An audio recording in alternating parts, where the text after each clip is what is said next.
I wanted to steer clear of abstractions and theorizing. I wanted to write a book that ordinary readers could read, a general reader could pick up and read and have a sense of, how extremely intelligent people, say, in the 1890s in China or Turkey or Egypt, what were they thinking about the presence of the West in their societies, which was an extremely domineering presence, and how they were going to face up to this, and how they were going to liberate themselves essentially from this extremely tyrannical presence.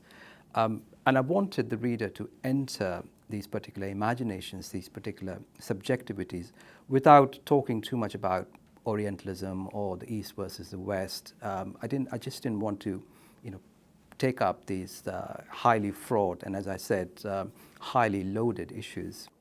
I think decolonization is a process that, you could say formally it started in the 1940s after the end of the war, but in some sense it has never really ended.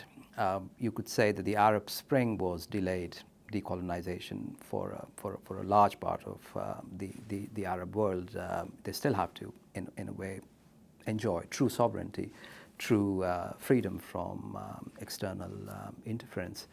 And in many societies, they haven't really reckoned with what happened in the immediate post-colonial era.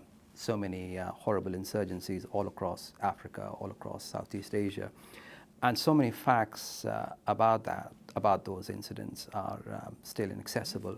So I think you cannot really have true decolonization without, true sovereignty, and without honestly facing up to what happened back in 60s and 70s. The other thing is that decolonization and the new post-colonial regimes, so many of them have been huge disappointments, and so many of these post-colonial regimes have mirrored what went before them, have mirrored the regimes of imperialism in the violence they've often unleashed on ethnic minorities within their nation states. So it's a terribly complicated process, the whole sort of decolonization. It can't just be reduced to the formal processes of countries achieving independence and becoming members of the United Nations. I think if you're speaking of revising the history curriculum, I would prefer a global perspective on this, not this kind of very narrowly nationalistic obsession with the achievements of empire, with the glories of empire, because you can't remain stuck in a time warp here. The world has moved on. We're looking at a deeply interdependent world where Britain has to deal with China, for instance, and engage with China in very serious, important ways. I think the idea that a sort of triumphalist history of empire, which is what is being proposed in these history curriculums, is going to equip you with understanding the world as it exists today. I think it's a deeply flawed notion.